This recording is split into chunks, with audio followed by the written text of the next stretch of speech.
हाँ जी, good evening all and welcome back. Topic कौन सा चल रहा था हमारे पास बेटा? Order of tribunal. कब ऑर्डर पास कर रहा था ट्रिब्यूनल? किस बारे में ऑर्डर पास कर रहा था? सर हमने क्या किया था? कोई झूठ बोला वो था। कौन कौन से केसेस क्या बोलते थे उस लाइन को आप? फर्निश्ड फॉल्स और इनकरेक्ट इंफॉर्मेशन और सप्रेस्ड मटेरियल इंफॉर्मेशन। हाँ कि ना? इसके बाद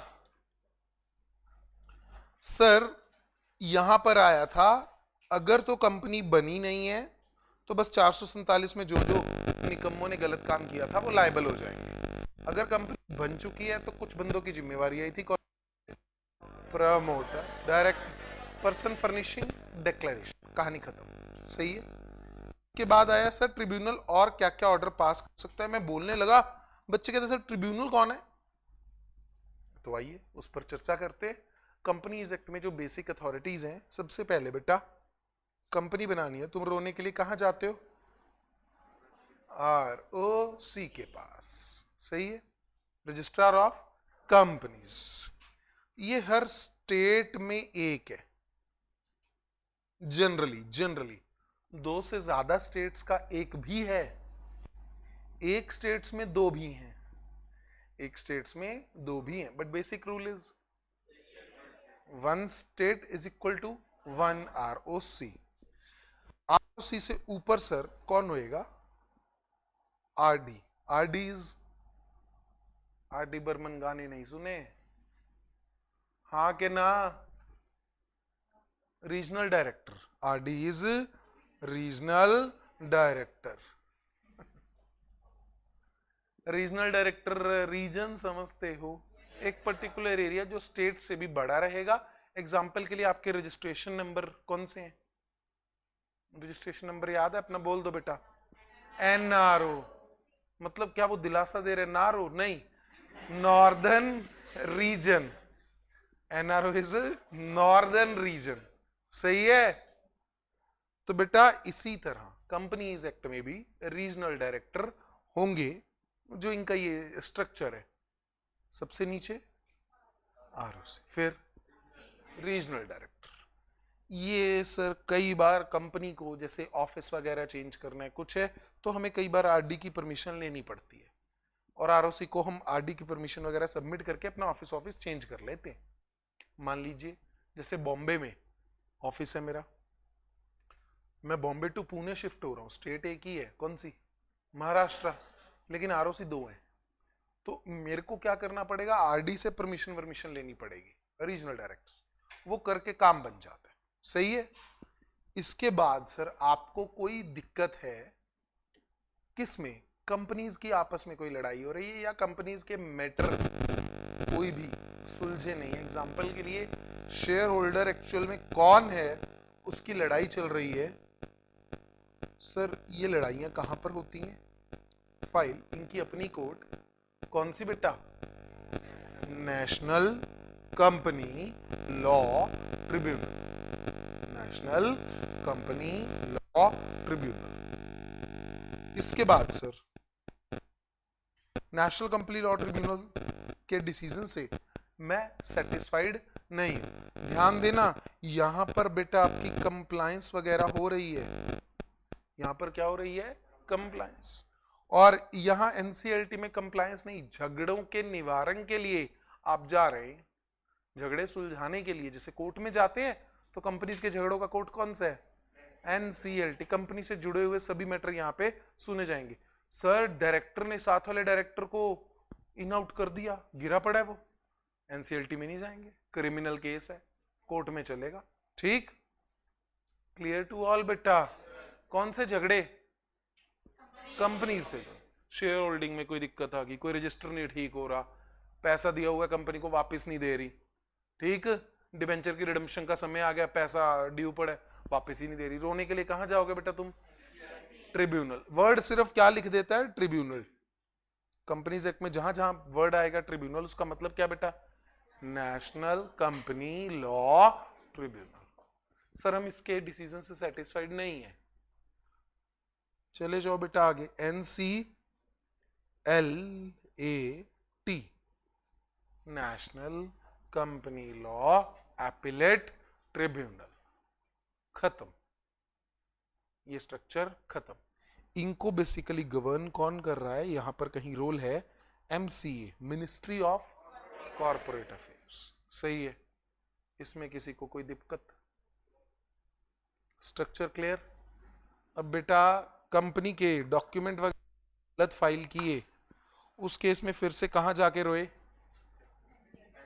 ट्रिब्यूनल। बस वर्ड क्या यूज करना तुमने? ट्रिब्यूनल। पेपर में भी क्या लिखोगे? ट्रिब्यूनल। पूरा वर्ड लिखने की जरूरत नहीं है। ट्रिब्यूनल क्या क्या कर सकता है अगर पब्लिक इंटरेस्ट में उसे लगता है बेटा? तो कंपनी की मैनेजमेंट में चेंजेस कर सकता है, पॉइंट नंबर 1। MOA AOA में चेंजेस कर सकता है, पॉइंट नंबर 2। किस किस के इंटरेस्ट में? आइदर इन पब्लिक इंटरेस्ट और in the interest of company member and creditor. तो 2 बाय 2 का पेयर है यहां पर। ध्यान रखना क्या क्या चेंजेस किस किस में कर रहे हैं बच्चे? मैनेजमेंट में या फिर MOA या AOA में। कब जरूरी लग रहा है उसे? पब्लिक इंटरेस्ट में या फिर कंपनी के या मेंबर के इंटरेस्ट में। कि सर कंपनी बन चुकी है, इसे बंद मत कीजिए। सिर्फ एक बंदे की गलती है, तुमने सेल्फ हेल्प ग्रुप बनाया।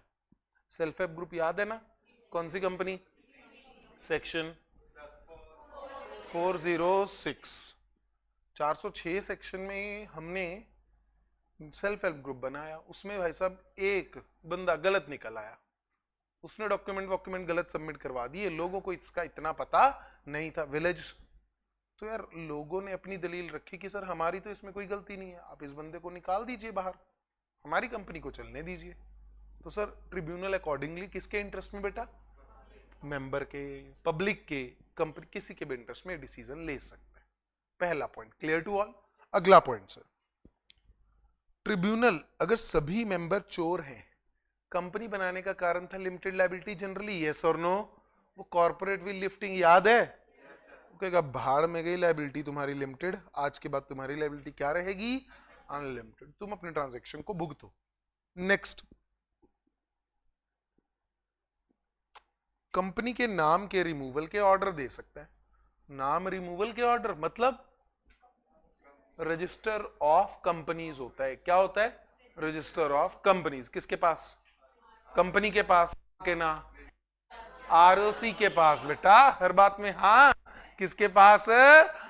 ROC के पास। कंपनी बाकी कंपनी का रजिस्टर क्यों लगाएगी बेटा? इंस्टाग्राम पेज थोड़ी है सबने ज्वाइन कर रखा है। किसके पास है रजिस्टर? कौन सा? ROC के पास है क्या? Register of companies. उसमें से सर ये देखो, इस रजिस्टर में से कह रहे इस कंपनी का नाम काट दो। कौन सी कंपनी का? जो गलत इंफॉर्मेशन फाइल करके कंपनी बनी, सही है? नाम रिमूव कर दी। या फिर इसको कर दो वाइंड अप। वाइंड अप समझते हो? एसेट्स को बेच दो, लायबिलिटीज को पे ऑफ कर दो, जो बचता है वो मेंबर्स को देके निकालो। सर फर्क क्या आया है ना? रिमूवल। बच्चे अभी कंपनी शुरू हुई है, अभी शुरू हुई है, ना कुछ खरीदा ना बेचा, कोई लायबिलिटी इंकर ही नहीं करी। इससे पहले ये मनहूस कोई हरकत करे, पहले इसका नाम काट दो, पहले इसका नाम काट दो। ना रिमूवल नाम काट दिया ना मैंने। इससे पहले कंपनी कोई लायबिलिटी इंकर करे, कुछ भी करे, मैंने उसका नाम ही काट दिया। कंपनी ने अभी ट्रांजैक्शन नहीं की है तो मैंने उसका नाम काट दिया। अगर ट्रांजैक्शन कर ली है तो वाइंडिंग कि भाई एसेट्स को बेचो लोगों को, और अगर जरूरत पड़े तो इनकी लायबिलिटी को क्या बना दो बेटा? अनलिमिटेड। सही है? लास्ट में कोई भी ऐसा ऑर्डर जिससे कंपनी को क्या पड़ जाए? नहीं, any other order as it में डीम फिट। सर उसको कोई भी ऑर्डर और पास कर सकते हैं जो उसको सही लगे। एग्जाम्पल, एक पर्टिकुलर पर्सन की मेंबर की जो मेन करप्ट था, सिर्फ उसकी लायबिलिटी को अनलिमिटेड कर दो, सारी कंपनी की ना करो, सभी मेंबर्स की ना करो। सही है? तो उसको ऐसा कोई भी ऑर्डर लगे वो पास कर सकता है। कब? अगर गलत इंफॉर्मेशन फाइल करके कंपनी बनाई गई है। बहुत ही बढ़िया बेटा। Next, before making any order, वो याद है ना? फांसी से पहले जैसा पूछ रहे, हाँ बेटा आखिरी इच्छा क्या है, कह रहे कोई और, किसी और को झुला दो जी। Reasonable opportunity of being heard, अपनी सफाई में कहने का एक बार तो मौका मिलेगा। और सर ट्रिब्यूनल कंसीडर करेगा अगर कंपनी ने आज तक कोई ऑब्लिगेशंस की हैं, मतलब कोई लायबिलिटीज, कोई ट्रांजैक्शन एंटर कर चुके हैं, एग्जांपल के लिए कोई कॉन्ट्रैक्ट कर रखा है, कोई प्रॉपर्टी खरीद ली है, उसका पैसा दे रखा है, या कोई लोन ले रखा है, तो ऐसी ट्रांजैक्शन जो जो हुई है उसको ध्यान में रखा जाएगा। किसके द्वारा? ट्रिब्यूनल के द्वारा, ये ऑर्डर पास करने से पहले। स्पाइस मसाले कौन से? एमडीएच, हाँ के नहीं बेटा, सिंप्लीफाइड परफॉर्मा फॉर इनकॉर्पोरेटिंग क्या कंपनी, इलेक्ट्रॉनिक। गलती से इसकी फॉर्म पूछ सकते हैं। हाँ जी बोलो, किसका डाउट है? नहीं, चलो आगे, शाबाश। Simplified pro forma for company, company electro perform incorporating company electronically. कहता है मिनिस्ट्री ऑफ कॉर्पोरेट अफेयर्स ने ये इनिशिएटिव लिया। पुराने जमाने में कंपनीज कैसे रजिस्टर होती थी, आरओसी के ऑफिस जाओ, पहले नाम का फॉर्म दो, लाइन में खड़े रहो, हाँ जी बारी आएगी, फिर लंच टाइम होएगा, कंप्यूटर पे चेकिंग होएगी, नाम मिला ठीक है, नहीं तो फिर आएंगे कल नया नाम पूछ के क्लाइंट से, फिर जाके फिर एम्बॉसिंग होएगी, फिर कागज छपेंगे, एमओए देखेंगे, वो फाइनल होएंगे। अबे छोड़, सब कुछ बिजली की तारों के माध्यम से, इधर प्लग में तार लगाई, कंपनी बन गई, एज सिंपल एज दैट। सही है, हफ्ते में 4 दिन में 3 दिन में काम हो जाता है अब तो। किसका? कंपनी बनाने का। बच्चा छुट्टियों पे 3 दिन गया, आया नहीं, मैं क्या कर, कंपनी बनाने गया सर जी, आ रहा है नई कंपनी लेके, कह रहा आर्टिफिशियल पर्सन 2 सीटें कर दो हमारी, और इसको कोरोना भी नहीं होएगा। तो सर बिजनेस को इजी करने के लिए एमसीए ने प्रोसेस को सिंप्लीफाई कर दिया है। कौन से प्रोसेस को? कंपनी बनाने के फॉर्म्स वगैरह सब कुछ सिंप्लीफाई कर रखे हैं बिजली की तारों के माध्यम से। रजिस्ट्रेशन से क्या होएगा सर? जैसे ही रजिस्ट्रेशन हुई, रजिस्ट्रेशन मतलब कंपनी रजिस्टर हो गई बेटा। रजिस्ट्रेशन का मतलब कम रजिस्टर ऑफ कंपनीज में नाम दर्ज हो गया कि एक और कंपनी हुई है, बधाई हो, खत्म। तो क्या होएगा इफेक्ट ऑफ रजिस्ट्रेशन? सेक्शन 9 बताता है, बहुत आसान है, कुछ खास नहीं है, पढ़ लो। फीचर्स जैसी कुछ बातें होंगी। क्या होएगा सर? ध्यान देना, कंपनी क्या बन जाएगी बेटा? Distinct legal entity.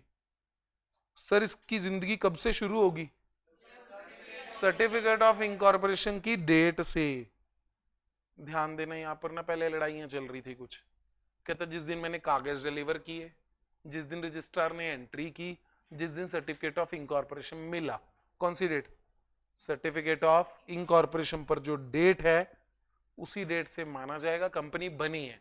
सर हमने कंप्लीट डॉक्यूमेंट डिलीवर किए ना बेटा, रजिस्टर ऑफ फर्म्स में लेकिन ऐसा ही था, याद है? जिस दिन से कागज सबमिट किए फर्म बन जाती थी।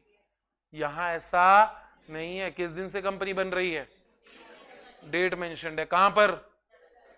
कहां पे? वहां पे? कहां पे? सर्टिफिकेट ऑफ इनकॉर्पोरेशन पे। क्या बन जाएगी ये? बॉडी। कौन सी body? Corporate body. I hope अब बॉडी कॉर्पोरेट का मीनिंग क्लियर है। सर इसका परपेचुअल सक्सेशन आएगा? आंधी आए तो ये मरेगी नहीं, इम्यूनिटी बढ़ा दी तुमने। कॉमन सील कहा गया? Metallic seal. Common seal dissolved by the, until dissolved by the liquidation. मतलब जब तक आप कंपनी को बंद नहीं करवाते सर ये चलता रहेगा। और स्ट्रक आउट ऑफ रजिस्टर, तुमने बंद नहीं करवाया, रजिस्टर ने तुम्हारी हरकतें देख के पहले तुम्हारा नाम काट दिया। रजिस्टर भी काट सकता है, हाँ। ट्रिब्यूनल भी काट सकता है, हाँ। ट्रिब्यूनल हमने ऊपर देखा, यस और no. Can the tribunal struck off the name? कौन सा केस था? गलत डॉक्यूमेंट फाइल किए थे। ऐसे सुन्न हो जाते हो, इंजेक्शन लगवा रहे हो सुबह से कोई, कि इस टाइम आके एकदम से खत्म। बेटा ये शीशा किस काम के लिए, तुम किस काम के लिए यूज करते हो? हमारे लिए बच्चे इधर से उधर हरकतें कर रहा दिख जाए, ये बच्चों का मेकअप शुरू हो जाता थोड़ी देर बाद। वीडियो इधर की बन रही है, मैं बता दूं फिर से, इधर की नहीं बन रही है जो थोड़ी देर बाद शीशे में सजना सवरना शुरू हो जाते हो। It is capable of being sued or to be sued in his own name। चलिए, इसकी प्रॉपर्टी किसकी? कंपनी की। वो किसकी है? शेयर होल्डर की। किसकी नहीं है? शेयर होल्डर की नहीं है। मकौड़ा वाला केस याद है? मुंह उठा के इंश्योरेंस करवा लाया था स्टॉक की, हाँ के ना? याद है कि नहीं? ऐसा था भाई साहब, one man company. One man company याद है? कौन सी? तुम्हारी फैमिली में तुम्हें बुलाया गया डिनर पे, कह रहे चलो कंपनी बनाएंगे, 1 लाख शेयर है उसमें से एक तुम्हें मिलेगा, बाकी पापा रखेंगे। क्लियर है? कौन सी कंपनी है वो? One man company. सही है। अब सर उस कंपनी में ना मकौड़ा जी क्या थे? वन मैन कंपनी वाले मालिक, डायरेक्टर एक्टर सब कुछ वही थे। अब सर उन्होंने स्टॉक की ना जो इंश्योरेंस होती है अपने नाम पे कटवा ली। कल को स्टॉक को पता लग गया, उसको आग लगी। अब सर स्टॉक जल गया, वो क्लेम लेने के लिए गए, कह रहे अबे प्रॉपर्टी किसी और की, इंश्योरेंस तू करवा के बैठे, हाँ के ना? ये तो बिल्कुल वैसे ही हुआ जैसे मैंने सर्दियों वाली एग्जांपल दी थी। सर्दियों में घर के मोड़ पे कोई अंकल खास रहे, इंश्योरेंस तुमने करवा ली, अंकल फ्लाई भी कर गए, क्या क्लेम तुम्हें मिलेगा? No, not at all sir, property किसी और की। समझ पा रहे? तुम अपने नाम पे इंश्योरेंस नहीं करवा सकते।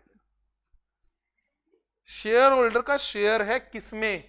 प्रॉफिट्स में, जब भी कंपनी बांटेगी। सर कंपनी की लायबिलिटी किसकी है? प्रॉपर्टी तुम दे नहीं रहे तो मैं लायबिलिटी भी क्यों लूंगा? Simple as that. यस और नो? बिल्कुल फीलिंग के साथ पढ़ो। साथ वाले घर में शादी हुई, प्रॉपर्टी किसकी है? उसको जूत पड़ रहे हैं अच्छे से, लायबिलिटी किसकी? उसकी। हमारा कोई लेन देन है? नो सर, दूर दूर तक कोई लेन देन नहीं। सिमिलरली कंपनी, प्रॉपर्टी किसकी? कंपनी की। लायबिलिटी किसकी? ऐसे तुम बुक्स में देखते रहते हो। तुम्हारे साथ वाले ने फोन खरीदा, किसकी प्रॉपर्टी? सही है? आवाज बेटा। फोन गिर गया, नुकसान किसका? तुम रो रहे हो, उसका कोई लॉजिक नहीं है बेटा। आओ जी, जो डेट ऑफ इंकॉर्पोरेशन में मेंशन्ड है इसमें कंपनी क्या बन जाएगी? एक legal person separate from the incorporator, मतलब इसको जो बनाने वाले बंदे हैं। और सर एक बाइंडिंग कॉन्ट्रैक्ट बन जाएगा किसके बीच? कंपनी और मेंबर्स के बीच, आउटसाइडर के बीच नहीं। किसके बीच? कंपनी और मेंबर्स के बीच। Done. Next, a legal personality emerges from the moment of registration। इन सभी को मिलाकर क्या बोल दिया जाए? Body corporate. और ये लीगल पर्सन अपनी काम को जारी रख सकता है, सेपरेट एग्जिस्टेंस आ जाएगी, लॉ इसे अलग पर्सन मानेगा, मेंबर से अलग। कंपनी दूसरी कंपनी के शेयर खरीद सकती है? आवाज बेटा। यस सर, क्यों नहीं? तो क्या बन जाती है? कंट्रोलिंग कंपनी, जैसे तुम क्या बोलते हो, होल्डिंग कंपनी। अच्छा, ए कंपनी ने बी कंपनी के सारे शेयर खरीद लिए। अब प्रैक्टिकली बी कंपनी की कोई एग्जिस्टेंस है? यस, बी की एग्जिस्टेंस रहेगी, प्रैक्टिकली नहीं है, चाहे बुक्स में रहेगी। यस, इसको सेपरेट पर्सन माना जाएगा, इसको सेपरेट पर्सन माना जाएगा। Getting it? आवाज बेटा। तो कहता कंट्रोलिंग कंपनी बन जाती है, लेकिन अगर आपने सारे शेयर खरीद लिए इसका मतलब ये नहीं है कि उसका कॉर्पोरेट कैरेक्टर खत्म हो जाएगा। हर कंपनी अलग कंपनी रहेगी। ए कंपनी ने बी कंपनी के 100% शेयर खरीदे भी हुए हैं बच्चे, तो क्या होगा? कंट्रोलिंग कंपनी है। डिसीजन कौन लेगा? बी कंपनी के? ए कंपनी। प्रॉपर्टी किसके नाम पर चढ़ेगी? बी कंपनी। प्रॉपर्टी किसके नाम पर चढ़ेगी? बी कंपनी। लायबिलिटी किसकी? बी कंपनी की। एसेट्स किसके? बी कंपनी। समझ पा रहे हो? Law recognises such company as juristic person distinct from the members। सारी शेयर कैपिटल अगर कौन उठा ले बेटा? सेंट्रल गवर्नमेंट, तो क्या ये गवर्नमेंट बन जाएगी ना? सर गवर्नमेंट कंपनी की बात अलग है, मैं क्या कह रहा हूं, गवर्नमेंट बन जाएगी, गवर्नमेंट अलग, कंपनी, आइडेंटिटी नहीं खत्म हो रही इसकी, जो मर्जी कर लो। क्लियर है? सभी शेयर किसके पास है? President of India. अच्छा, क्या ध्यान देना अब जरा इसको छोड़ के, गवर्नमेंट कंपनी याद है? कितने परसेंट कैपिटल? 51। गवर्नमेंट कंपनी के एम्प्लॉय, किसके? गवर्नमेंट कंपनी एम्प्लॉय क्या सरकारी एम्प्लॉय माने जाएंगे कि नहीं माने जाएंगे? सोच लो, हाँ या ना में बताओ बेटा। मे बी नॉट, ये फ्रेंड जोन मत बनाओ इसका। हाँ माने जाएंगे, नहीं चल नहीं माने जाएंगे, खत्म। सर सरकारी संस्थाएं कुछ और है, सरकारी संस्थाएं कुछ और है, they are statutory bodies, they are FCI. ठीक, पंजाब सरकार में इंस्पेक्टर की पोस्ट, इंस्पेक्टर किसके अंडर काम कर रहा है? पंजाब सरकार के under. IAS government officer, company में ओएनजीसी में सीएस की जॉब लगती है, तो क्या तुम्हारी सरकारी नौकरी लगी है? ना बेटा, सरकारी कंपनी में नौकरी लगी है, सरकारी नहीं है। क्लियर? आवाज बेटा, कंपनी के अपने रूल्स होंगे जो किसके द्वारा गवर्न होंगे? उसके एमओए के द्वारा। पैसा जरूर उसमें किसने लगाया हुआ है? गवर्नमेंट ने। सही है, पढ़ लो। लॉ डिफरेंट जुरिस्डिक्शन पर्सन मानता है सारी शेयर कैपिटल अगर सीजी के पास भी है, प्रेसिडेंट के पास, तो ये सर कोई फर्क नहीं पड़ता रजिस्टर कंपनी, और ना ही ये कंपनी प्रेसिडेंट या गवर्नमेंट की क्या मानी जाती है? एजेंट। कल को कंपनी कोई हरकत कर रही है, ना तो प्रेसिडेंट लायबल है ना ही सेंट्रल गवर्नमेंट लायबल है। कल को कंपनी दिवालिया होगी, क्या प्रेसिडेंट या सीजी से पैसे मांग सकते हैं? ना, the facts will not change. इनकी लायबिलिटी कहां तक होगी? Maximum amount unpaid on shares. ठीक है बच्चे? नॉक नॉक कौन आया बच्चे? अच्छा, नेक्स्ट आओ, effect of MOA and AOA, short में सुन लेना इसको।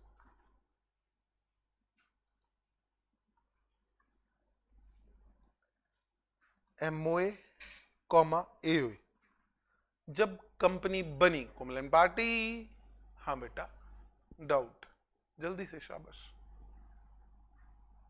डाउट डाउट डाउट जल्दी।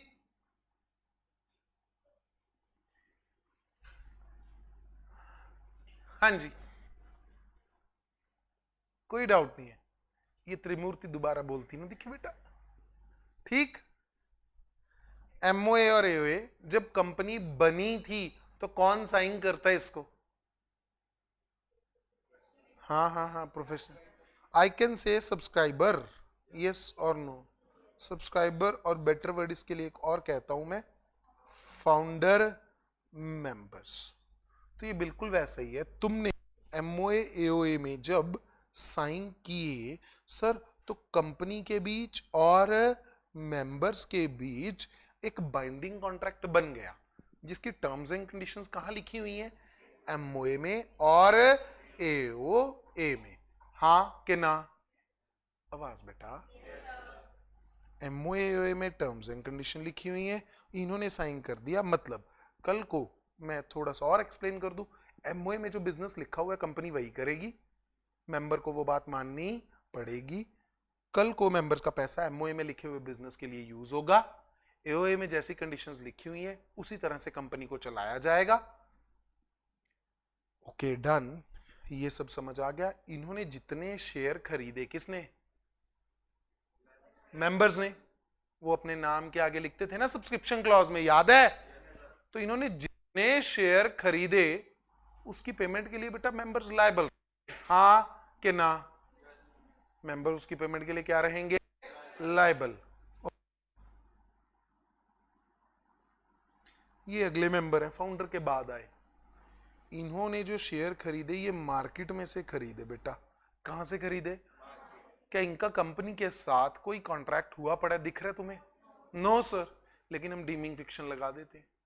चाहे तुम मार्केट से खरीदो, चाहे तुम ये पुराने मेंबर से खरीदो, कहीं से भी खरीदो, ये वाले भी पर्सन क्या है? मेंबर। मेंबर का मतलब वो बंदा जिसने मेरे शेयर खरीदे हुए हैं और उसका नाम मेरे रजिस्टर में दर्ज है, उसको हम क्या बोलते हैं बेटा? मेंबर। अब ये वाले मेंबर का और कंपनी का कॉन्ट्रैक्ट है, एक्चुअल में तो सर नहीं है, तो मैं डीमिंग फिक्शन लगा देता हूं। मान के चलेंगे ये भी किसके साथ बाउंड है बेटा? एमओए और एओए के साथ ये लोग भी बाउंड है। एक तो कौन से मेंबर हो गए? सब्सक्राइबर। दूसरे फ्यूचर में जो और मेंबर आएंगे उनके लिए हमने कौन सी फिक्शन लगा दी? Dimming fiction. आगे आते हैं सर।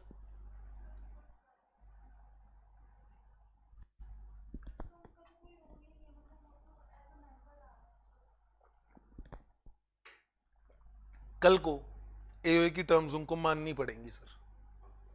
एग्जाम्पल के लिए एओए में लिखा हुआ है कि हाँ जी यहां तक की बोरोइंग डायरेक्टर कर सकते हैं, ठीक है? ये नया मेंबर कल को ऑब्जेक्ट कर दे, सर मैं नहीं बोरोइंग करने दूंगा, शेयर मैंने कौन सा कंपनी से खरीदे? ना sir, you can not do that. You are bound by the AOA and MOA. जिस भी कंपनी के शेयर तुम खरीदते हो, चाहे डायरेक्टली खरीदे, चाहे शेयर मार्केट से कहीं से भी खरीद लो, कंपनी के टर्म्स एंड कंडीशन से तुम बाउंड रहोगे। आवाज बेटा, यस और नो? कोई शंका? खेलें आगे?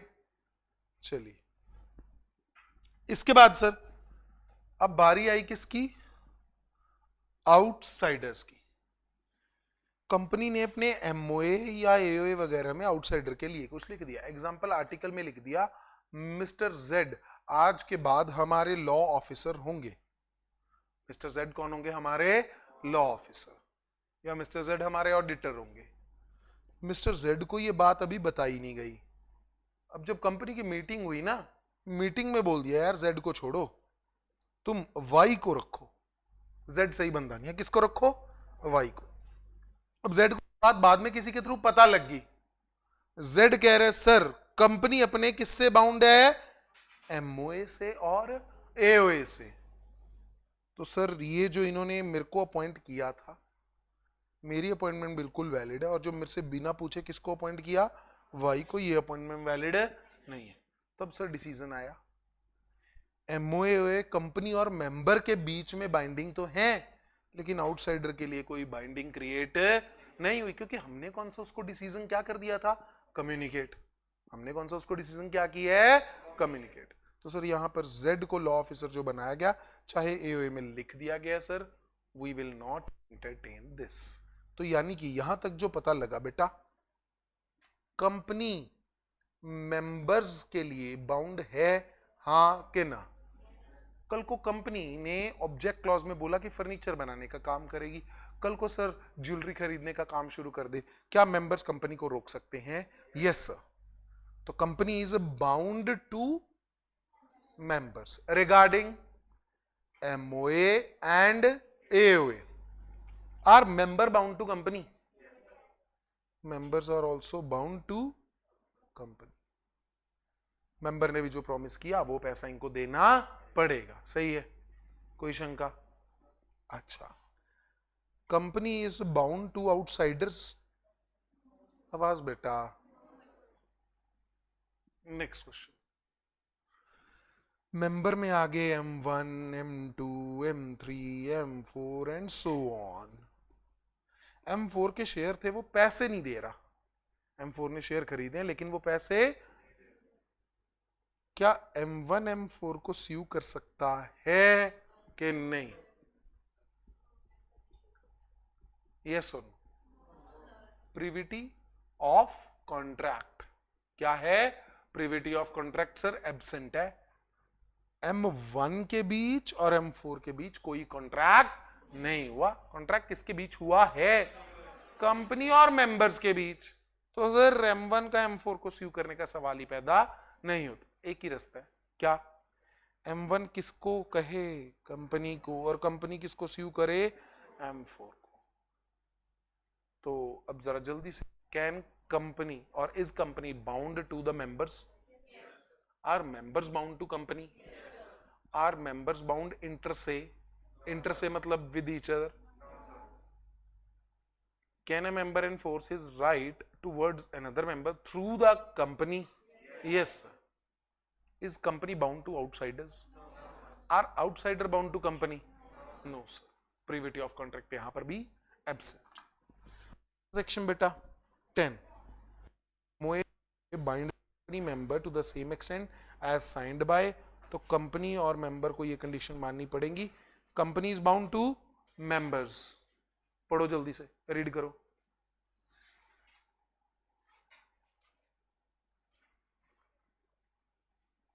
Company is bound to member.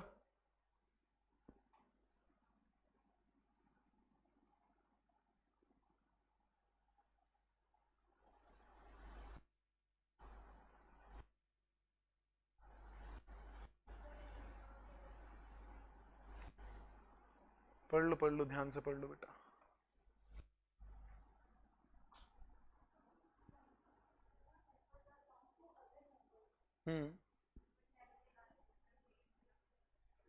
जो भी डॉक्यूमेंट में लिखा हुआ है उसके लिए मेंबर बाउंड है, एक दूसरे को भी बाउंड है बच्चे.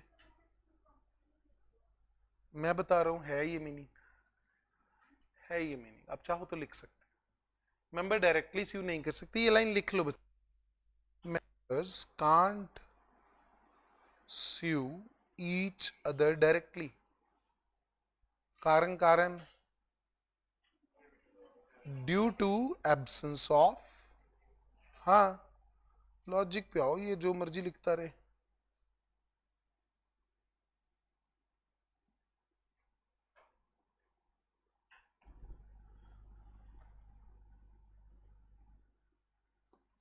लास्ट लाइन भी कुछ खास नहीं है, रीड करो जल्दी से.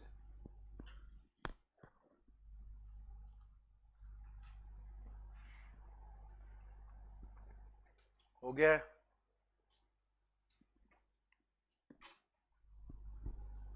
उसके बाद आ गया सर क्लासिफिकेशन ऑफ कैपिटल. यहां से कंटिन्यू करते हैं next lecture. Thank you all.